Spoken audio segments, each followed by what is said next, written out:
నాకున్న ఈ ఒక్క జన్మ నాకు నచ్చినట్టు నేను బతకాలి. అలా బతకపోతే మనం పుట్టి ఎందుకు, మనం ఎవరిని ఉద్ధరించాలి? మీకు ఈ వీడియోలో నేను బట్టలు వేసుకుంటే కొంపొత్త మన పక్కన ఎవరో రాడు కదా. మరి కారం ఇది హోమ్ అంటే ఇంటికాడ చేయించుకున్న కారం. బట్టలు మనం ఉతుక్కోవాలి, మనం తిన్న గిల్లు. ఈ జీడి ప్యాంటు ఇలా కూర్చి ఇలా కొట్టి కొట్టి కొట్టి ఆవేశం వచ్చేస్తుంది నాకు. ఇదంటారబ్బా పరుపులు, చిన్న పరుపులు ఇప్పించానంతే. ఇది మా అక్క వాళ్ళ ఫ్రిడ్జ్ మాట. మా జోను బట్టలు వేస్తాం. మీకు ఈ వీడియోలో నేనేం చూపిస్తానంటే ఈ బ్యాచులర్ లైఫ్ కష్టాలు ఎంత దారుణంగా ఉంటాయి ఎవరికైనా తెలుసా? తెలియదు. చూడండి, మన బట్టలు మనమే ఉతుక్కోవాలి, మనం తిన్న గిల్లు మనమే తోముకోవాలి, మనం పడుకున్న దుప్పట్టు మనమే మడతెట్టుకోవాలి, అవి కూడా ఉతుక్కోవాలి. తర్వాత వంట వండుకోవాలి, కూర వండుకోవాలి, అన్నీ ఉంటాయి. ఇవన్నీ వండుకుని మనం తినాలి కదా.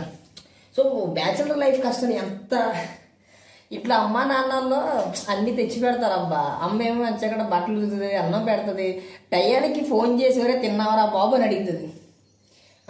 కానీ మనకి ఇక్కడికి వచ్చిన తర్వాత ఇంట్లో అమ్మకి కష్టం ఉండదు, నాన్నకి కష్టం ఉండదు. అంటే వాళ్ళు మన మీద ప్రేమతో అన్నీ చేస్తారు. కానీ మనం ఇక్కడికి వచ్చిన తర్వాత మన మీద ప్రేమతో మనం చేసుకోవాలి. లేకపోతే మాసిపోయిన బట్టలు వేసుకుంటే కొంపొత్త మన పక్కన ఎవడో రాడు కదా. మరి చూడండి, నా కష్టం నిజంగా ఎవరికి కూడా రాకూడదు. చాలా మంది బ్యాచులర్స్ ఇలాగే చేస్తారు అనుకో. సో నేను కూడా అందులో ఒకనే. అందరికన్నా డిఫరెంట్ నేను చెప్పను. కాకపోతే నేను నా వీడియో అంటే నేను ఇప్పుడు ఇది ఎందుకు చేస్తానంటే బ్యాచులర్స్ ఇంత కష్టపడతారు అని చూపించడానికి. అర్ధనగనంగా ఉందని మాత్రం ఫీల్ అవ్వకండి, ఎందుకంటే సట్ వేసుకున్న బాతుల్లో ఉంటే వేడి వచ్చేస్తుంది. సో అందుకనే నేను ఏం చేస్తానంటే కొంచెం లైట్గా కనపడేలాగా పెట్టుకున్నాను. ఓకేనా? నా కష్టాలు ఇది. నీళ్ళు పెట్టుకోవాలి, నానబెట్టుకోవాలి, పిండుకోవాలి, పిండుకున్న తర్వాత బయటికి వెళ్ళి ఆరబెట్టుకోవాలి. ఓ పక్క నుంచి ఆవేశం వచ్చేస్తుంది. మా అమ్మ చాలాసార్లు చెప్పింది, జీని ప్యాంట్ కొనుక్కోకరా, జీని ప్యాంట్ కొనుక్కోకరా. వెళ్ళమ్మా, నేను అలాగే ఎందుకు వద్దు అని అంటాను. ఇప్పుడు తెలుస్తుంది. ఒక్కొక్కటి ముందు మామూలుగా బాగానే ఉంది, నీటిలో నానబెట్టి ఉతుకుతుంటే తెలుస్తుంది ఎందుకు వద్దన్నది అని అమ్మ. ఏం చేస్తాం, అయితే ఫ్యాషన్ అయిపోయింది మనందరికీ. మన కల్చర్ లాగా ఉంది ఇప్పుడు. ఒకప్పుడు అంటే శుభ్రంగా చిన్న చిన్న నిక్కర్లు వేసుకుని తిరిగేటోళ్ళు, చొక్కాలు నిక్కర్లు వేసుకుని. ఇప్పుడు అలాగ ఉందేంటి, ప్రతి ఒక్కరు జీన్ ప్యాంటే, అందరూ జీన్ ప్యాంటే. ఈ జీన్ ప్యాంటు ఇలా కూర్చి ఇలా కొట్టి కొట్టి కొట్టి ఆవేశం వచ్చేస్తుంది నాకు. ఆల్మోస్ట్ ఉతికేసాను.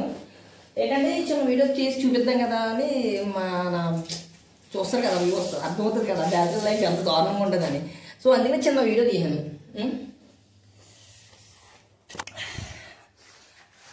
యాక్చువల్లీ నేను అందరిలాగా ఈ షర్ట్లు వేసుకుని ఇవన్నీ వేసుకుని నా వల్ల అవదబ్బా. నేను ఇలాగ ఉంటాను, నేను నార్మల్గా ఉంటా. ఒకరి గురించి మనం ఒకరికి కనపడాలని షో చేసుకుని మంచి మంచి నీట్గా డ్రెస్సింగ్ చేసుకుని ఇవన్నీ నాకు వద్దబ్బా. నాకు కావాల్సింది నేను ఎలాగ ఉంటానో సేమ్ అలాగే ఉంటా. నేను ఎటువంటి పరిస్థితులు కూడా మారను. ఇది నా క్యారెక్టర్ అని ఒకళ్ళు నాకు సజెషన్ చేసి నువ్వు ఎలాగుండా అలాగున్నా అని చెప్పినా కూడా నేను వాళ్ళు ఎవరి మాట విన్నాను. ఎందుకంటే ఇది నా లైఫ్, నాకున్న ఈ ఒక్క జన్మ నాకు నచ్చినట్టు నేను బతకాలి. అలా బతకపోతే మనం పుట్టి ఎందుకు, మనం ఎవరిని ఉద్ధరించడానికి? లైఫ్లో ఎన్నో గోల్స్ ఉంటాయి ప్రతి ఒక్కరికి. ఆ గోల్స్ అందరూ ఎంతవరకు వాటిని ఫుల్ఫిల్ చేసుకుంటారు? ఏదో కొంచెం కొంచెంగా వెళ్తారు. సో నేను కూడా అదే రకంగా కొంచెం కొంచెం కొంచెం ఒక్కసారి హైలైట్ అయిపోతారని ఎవరో అనరో, ఎవరో చెప్పరు కూడా. అది ఎప్పుడు వస్తుందో మన లైఫ్లోకి అప్పుడే మనం బాగుంటాం. అప్పటి వరకు మన పని మనం చేసుకుంటూనే ఉండాలి.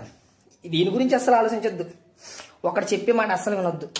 లైఫ్ మనదే, డిసిషన్ తీసుకోవాల్సిందా మనమే తీసుకోవాలి. ఎవరో చెప్పింది మనం ఎందుకు చేయాలి చెప్పండి? అందుకనే నాకు నచ్చినట్టు నేను వీడియోలు తీస్తా. నచ్చిన వాళ్ళు చూస్తారు, నచ్చిన వాళ్ళు వెళ్ళిపోతారు. ఈ బక్కపీని కానీ ఎవరు చూస్తారు అనుకుంటే అది నా తప్పేం కాదు. ప్రేక్షకులుగా మీరు చూడాలి, మీరు చేసే కామెంట్లు నేను వినాలి, అప్పుడు కదా నాకు సంతోషం. ఇదంతా వద్దురా, నీ లైఫ్ నీ పర్సనల్ లైఫ్ ఎందుకంట. నా పర్సనల్ లైఫ్ ఏంటంటే ఎవరికి చెప్పుకోవాలి, ఎవరికి చెప్పుకోలేని కూడా. కాకపోతే నా లైఫ్లో జరిగింది కూడా అందరికీ చూపించాలి కదా. ఎవరెవరో ఏదో పెడేస్తారు, ఏదో చేసేస్తున్నారు, మనం కూడా చేయాలి కదా. ఇది నా కిచెను. నా కిచెన్లో కొన్ని సామాన్లు, ఇవి వచ్చేసి కుక్కర్ సామాన్లు అన్నమాట. కుక్కర్ పోయింది, కుక్కర్ పోతే ఏం చేస్తాను, చిన్న గ్యాస్ పన్ను, అమ్మ అయ్యో చిన్న గ్యాస్ పన్ను కొనుక్కుని ఈ వేస్ట్గా పక్కకు పెట్టుకుని దీంట్లో కుక్ చేసుకుని అనుకుంటున్నాం. కర్రీస్, రైస్, ఎవ్రీథింగ్, అంటే మనకు నచ్చిన ఫుడ్ ఏదైనా సరే ఇందులోనే వండుకుంటాను. నెక్స్ట్ ఇటు వస్తే చిన్న చిన్న కబోర్డులు, అందులో చికెన్ మసాలా, పసుపు, కారం. ఇది హోమ్ అంటే ఇంటికాడ చేయించుకున్న కారం. దగ్గరికి అయిపోయింది. ఎలాగో నేను ఒక 2-3 డేస్లో ఊరైతే వెళ్తాను కాబట్టి ఇవన్నీ కొనుక్కుంటాం. ఇది పీరియడ్ వాటర్. అప్పుడప్పుడు బ్రెడ్స్ అవి తెచ్చుకున్నప్పుడు తినడానికి టేస్ట్ చాలా అయితే బాగుంటుంది. ఇంకేమున్నాయి, అల్లం ఉంది. సో అల్లం చూపిస్తాను మీకు. అల్లం 3 రాళ్ళు సింగిల్ హ్యాండ్ కదా అల్లం. ఇది మనం చికెన్ కానీ, మటన్ కానీ, ఫిష్ కానీ ఏమైనా తెచ్చుకుంటే శుభ్రంగా. ఇది మా అక్క ఇచ్చింది గిఫ్ట్ కదా నాకు. ఇది కష్టపడేవారు నువ్వు ఇందులో వేసుకుని ఈ రాడ్ వేసుకుని అవన్నీ బద్దలు కొట్టి చిన్నగా పచ్చడి చేసేసి మసాలా కింద తీసుకోవాలా అని చెప్పించింది. సో నేను వాడుతున్నాను, ఇది ఖచ్చితంగా వాడుతున్నాను, ప్రతిదీ అన్నీ వాడుతున్నాను. కిచెన్ అంటే ఎలా ఉంటుంది, బ్యాచిలర్ కిచెన్ చిన్నదే, అంత చిన్నగా అయినా కూడా బాగా పెడుతుంది. నెక్స్ట్ వస్తే ఇంకా అయిపోయింది కదా వాష్రూమ్. ఏదో చిన్న వాష్రూమ్ ఇచ్చాడు. రూమ్ రెంట్ 4,000 ఎంత దొబ్బుతా, అదే ఇస్తావులే ఇవ్వకుండా ఉన్నాం కదా. ఇవి కింద 2 దుప్పట్లు వేసిపోయి పడుకోవడానికి. దుప్పట్లు కాదు అవి, వాటిని ఏదంటారబ్బా, పరుపులు, చిన్న పరుపులు. మాకు తగ్గట్టుగా ఏదో చిన్న పరుపులు కొనుక్కొని వేసుకున్నాం. సో ఇంకేంటంటే కిచెన్ గురించి చెప్పాను కదా. కిచెన్లో ఏం లేవు, మేము తినే ప్లేట్లు కానీ అన్నీ బాగోట్లే చూపిస్తాను. ఆల్రెడీ ఇవన్నీ చాలా చిరగ్గా ఉంటాయి. మీరు చూసినందుకు ఏమనుకుంటారు, ఏమని వస్తే నాకు తెలీదు, జస్ట్ చూపించాను అంతే. ఇది మా అక్క వాళ్ళ ఫ్రిడ్జ్ మాట. అంటే చుట్టాలు ఇంతకుముందు వాళ్ళు ఈ రూమ్లో ఉండేవారు. వాళ్ళు వెళ్తే మేము అడిగితే సరేంటర్ తీసుకుంటారని చెప్పి మాకు ఇచ్చారు. ఇందులో మేము ఏం చేస్తాం తెలుసా, మా జోన్ బట్టలు వేస్తాం.